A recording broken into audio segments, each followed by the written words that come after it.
in sheep's clothing. Oh. Within the realm of law enforcement, a sacred 263 years? Boy, what the fuck did you do? What did you do to get 263 years?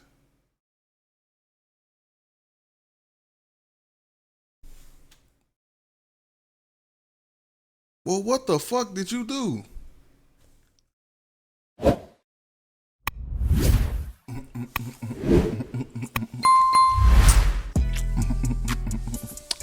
What's going on, YouTube? Back with no. Don't mind me. Y'all seen the title. I ain't finna do that much talking. I'm finna eat. And I'm here to play. Count 31, rape in the second degree by instrumentation. Defendant is guilty of the crime of rape in the second degree, and punishment is set at 12 years. Count 32, rape in the first degree. Defendant is guilty of the crime of rape in the first degree, and punishment is set at 30 years. Count 33, I'm gonna hang myself sexual soon as I battery. get in there. For years, these corrupt cops reigned with impunity, abusing their power and Facts. weaving a web of deceit and crime that ensnared the very citizens they swore to serve. Facts. Their transgressions knew no bounds. Drug trafficking, extortion, and even cold-blooded murder stained their Facts. hands.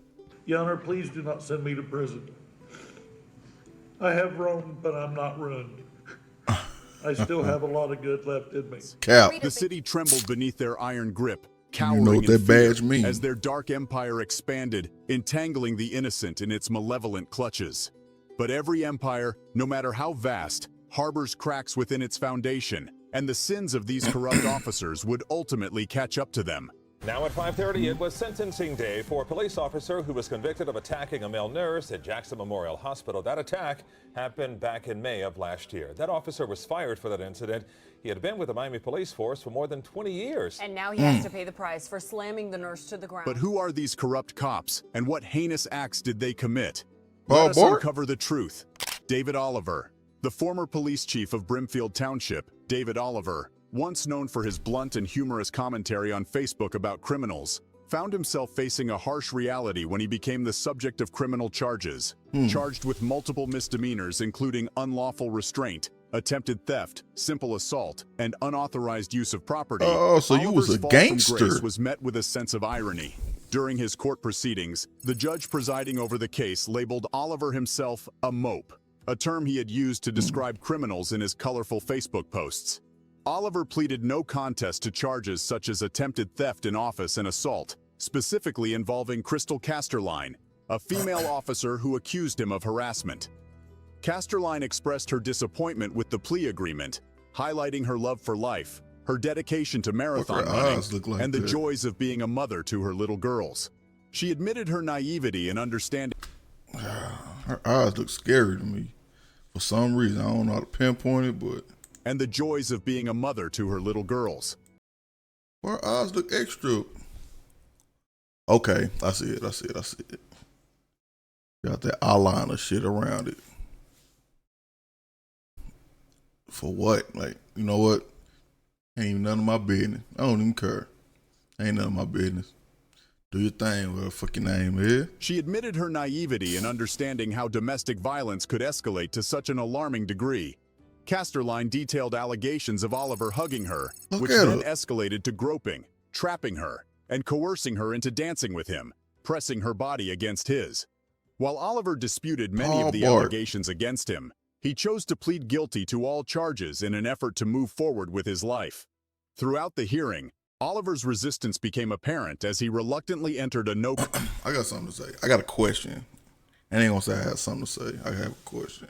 Why do cops only have a mustache? Y'all don't never have birds. Y'all got a damn mustache. Put it like this. I'm gonna be honest. I'm not afraid of nobody with a mustache. Just a mustache. You don't even look like a damn man. At least grow a beard. If you can't, I get it, but I'm not afraid of you. You supposed to be intimidating because you got fucking your face cleaner than a baby's ass. Like, come on now.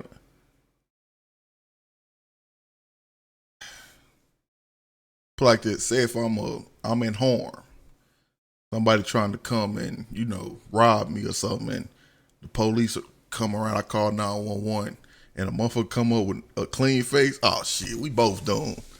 You ain't protecting us. We don't send nobody with no damn bird so I can feel protected. Contest plea. The judge handed down a sentence of 2 years of probation and restitution, That's effectively putting an end to Oliver's law enforcement career. Michael Dautreau. This is Michael 2 years Dautreau, a probation? decorated officer hailed for his dedication and service to the community, found himself engulfed in a tempest of criminal charges, bringing his once promising career to a devastating halt in 2017. Dautreau's ascent through the ranks had been swift, his star ascending as he donned the prestigious title of sergeant in 2011. Admiration and praise followed his every step, for he was seen as a shining example of the honorable law enforcement officer. But alas, his facade of righteousness concealed a from dark 2011 underbelly, a web of crimes that 8 would soon years? be unraveled. The federal charges laid bare the truth that Dautreau had long sought to conceal. Attempted obstruction of justice and conspiracy to tamper with witnesses stained his record, marking a staggering betrayal of the law he had sworn to uphold. Shit, you might as In a well rare moment of hold all candor, Dautreau police pleaded accountable guilty, for that. acknowledging the gravity of his transgressions and the breach of trust he had committed. The halls of justice resounded with his admission, a resolute acknowledgement of his violation of both the law and the sacred trust bestowed upon him as a police officer. The gavel fell with a doing resounding this thud, courtroom video. delivering a sentence that reverberated through the courtroom. Dautreau, now clad in a somber green prison jumpsuit, maintained an eerie composure, his stoic facade untouched by the weight of his punishment. The judge, unyielding in the face of pleas for leniency, recognized the seriousness of the crimes committed by Dautreau and the profound breach of public trust by one entrusted with upholding the law. Yeah. The sentence handed down, a formidable 20 years behind bars, Yeah. stood as a testament to the severity of Dautreau's what'd he do, offenses though? and the unforgiving nature of justice. Observers in the courtroom, gripped by anticipation, were left confounded by Dautreau's lack of emotional response. A man condemned knew for he crimes of fucked such up. magnitude, He knew what one he might was have doing expected wrong. remorse to emanate from his being, a flicker of guilt or a shred of contrition. Yet, Dautreau's countenance remained placid, his demeanor resolute and detached. If you know what you're doing wrong, then I ain't got no sympathy for you. I don't care what you did. I don't care who you is. If you know what you're doing is wrong, say if you go to court now, old boy go to court now and he say he's sorry. No, you ain't. You just sorry that you got caught. Gone with that bullshit. 20 years, big dog. Pack him up. Get him the fuck up out of here, man. Pack him up, roll him out. Get him up out of here, dog. Now your evidence finna get tampered with.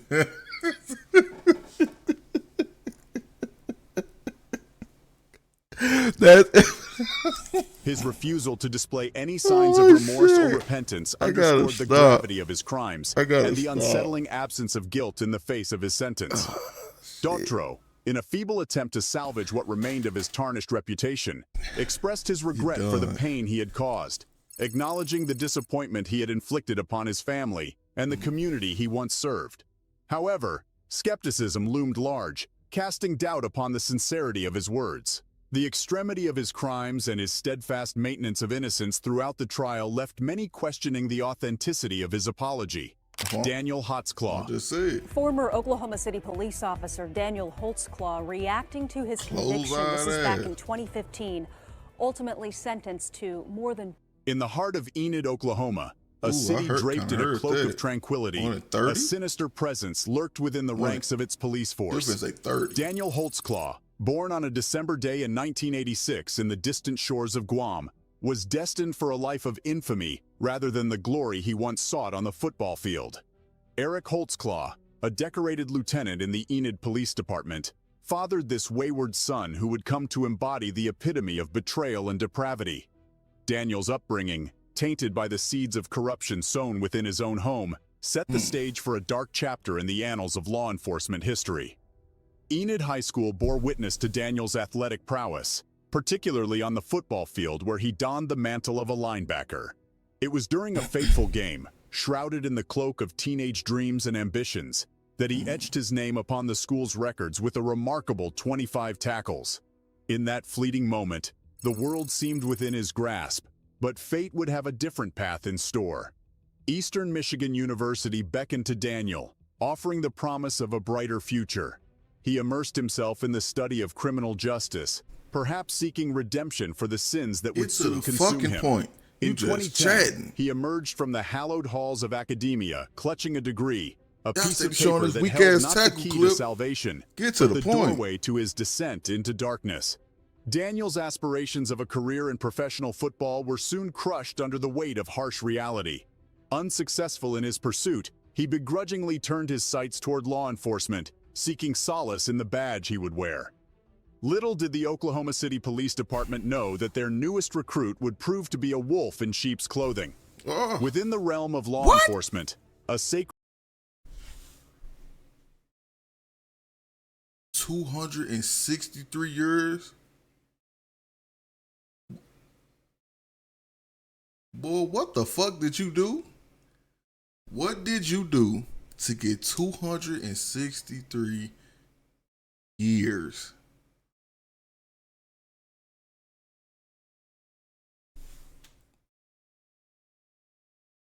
Well, what the fuck did you do?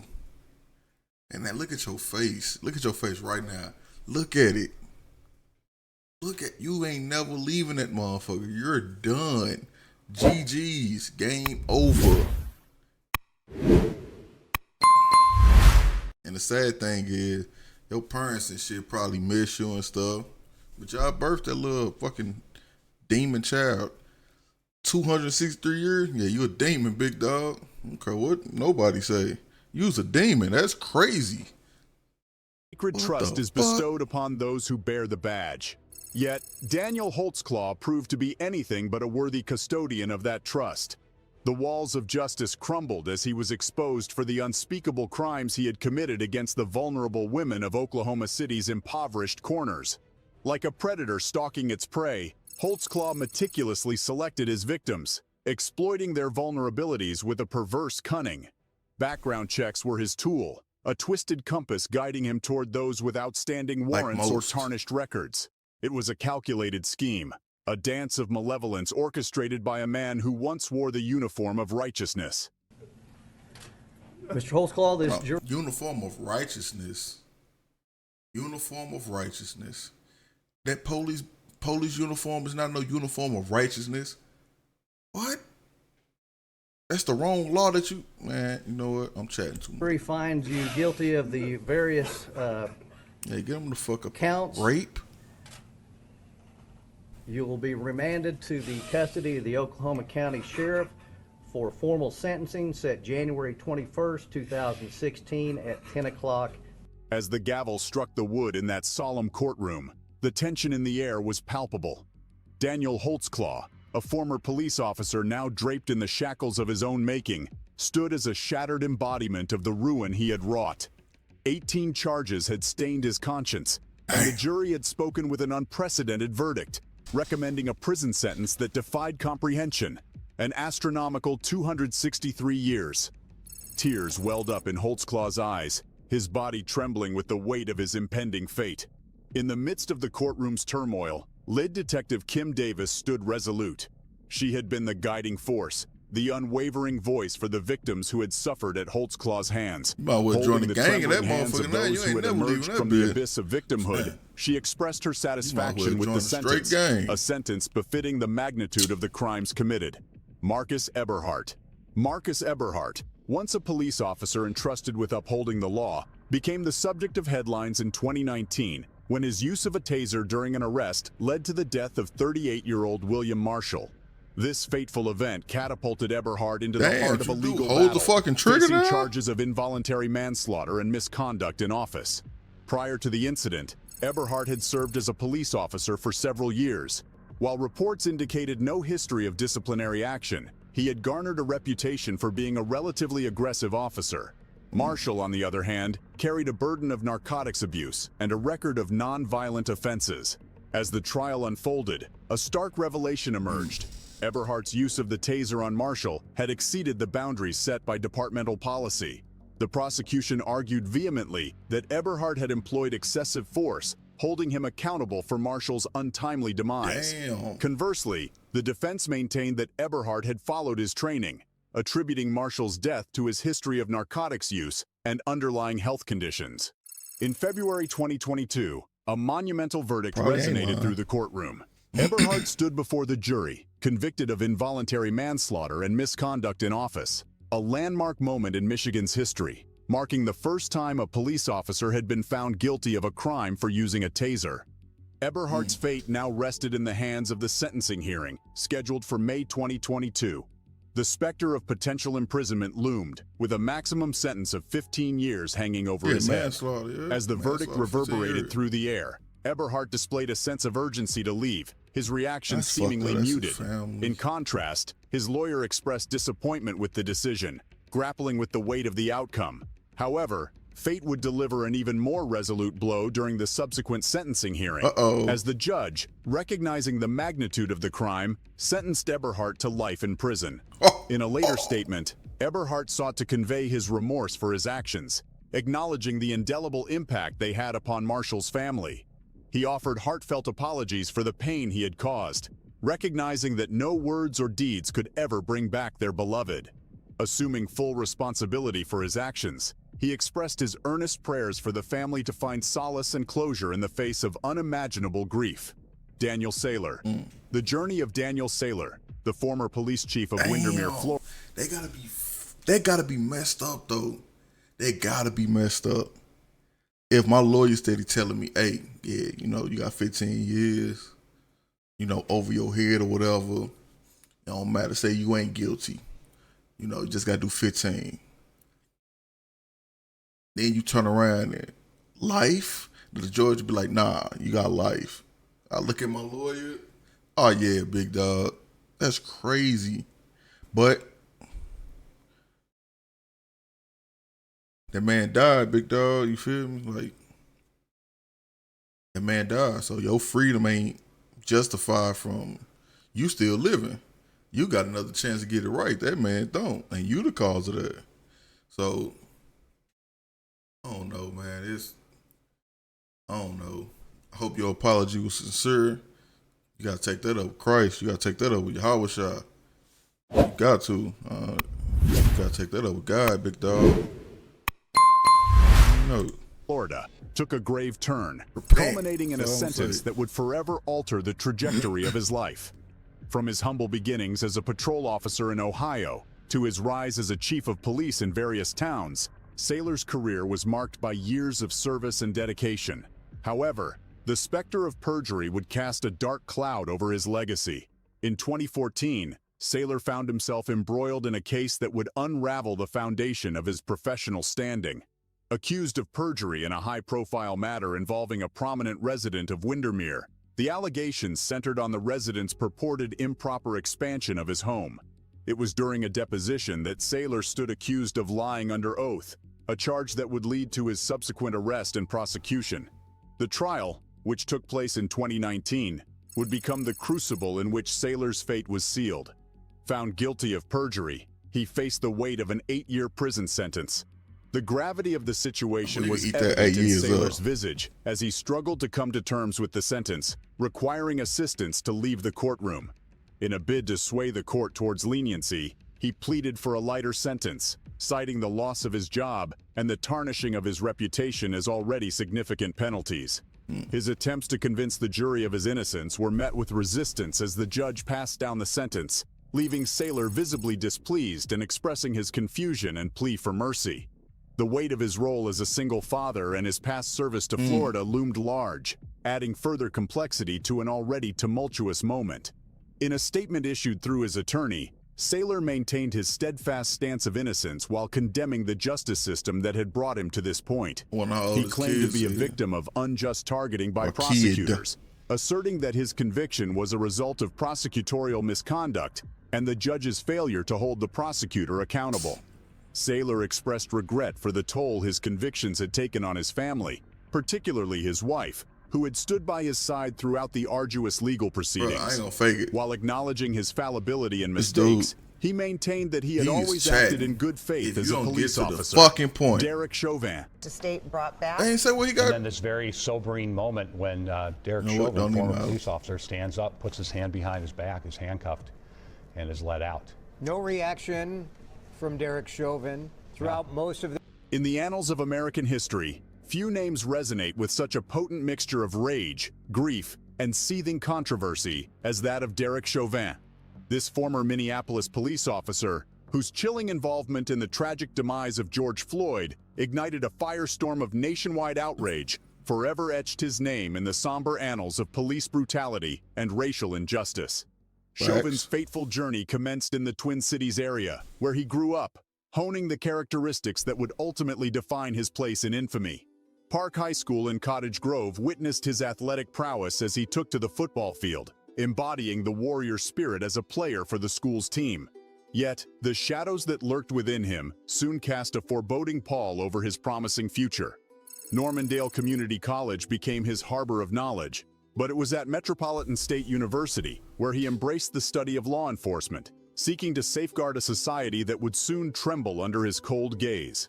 In 2006, he emerged with a bachelor's degree, a symbolic badge of authority that would pave the path to his ultimate downfall. The Minneapolis Police Department opened its doors to Chauvin in 2001, blissfully unaware of the darkness that lay dormant within their newest recruit. His rise through the ranks was swift, assuming the role of a field training officer in 2008.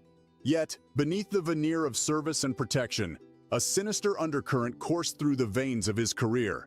A litany of complaints, 18 in total, stained Chauvin's tenure on the force. However, the arms of justice proved feeble, with only 2 resulting in any semblance of disciplinary action. A mosaic of use of force incidents painted a disturbing picture, culminating in a fatal encounter in 2017, where Chauvin was among the officers responsible for ending the life of a suspect. But it was on that fateful day, May 25, 2020, that Chauvin etched his name into the collective conscience of a nation. Answering a call regarding a purported counterfeit bill, he, alongside 3 other officers, crossed paths with George Floyd, an unsuspecting 46-year-old black man. Handcuffed and helpless, Floyd found himself prone on the unforgiving asphalt as Chauvin's knee pressed mercilessly upon his neck, compressing his life force for an agonizing 9 minutes and more. Floyd's desperate pleas for breath mingled with the cries of onlookers, a symphony of pain that would forever haunt the depths of America's soul. His final breath escaped him, and he was lost to this world, a symbol of the injustices that continue to plague our society. In a courtroom charged with tension, a jury rendered their verdict, guilty on all 3 charges. Bail became an illusion, a fleeting concept as Chauvin was promptly remanded into custody, his freedom stripped away. On that fateful day, June 25, 2021, the gavel fell, pronouncing a sentence of 22.5 years in prison, albeit with the bitter solace of credit for time served. But Chauvin's journey was far from over. As the specter of federal charges loomed, the echoes of Floyd's violated civil rights resonating through the hallowed halls of justice. A stoic mask adorned Chauvin's countenance as the world watched in anticipation of a shred of remorse, a flicker of humanity. Alas, none was to be found. In a brief moment, he removed his mask, offering token condolences to the Floyd family, yet remaining defiantly silent on the depths of his own culpability. Appeals were filed. Cries of a biased jury and an unfair trial echoed through the chambers of justice, challenging the very fabric of the legal system. Zachary Wester. This is video from Wester as the verdict was being read. The former Jackson County deputy displayed little emotion as the verdicts were. Within the heart of Jackson County, Florida, the twisted tale of Zachary Wester unfolded. Remember Zachary Wester? Man, that video there. Make a part 2 to this. I like these part 1, part 2 type of situations.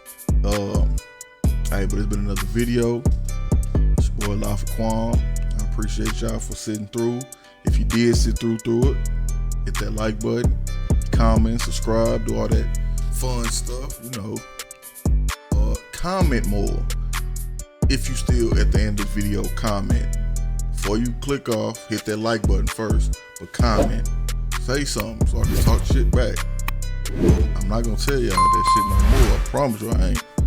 But man, y'all take it easy. You know the rest, shake my shit.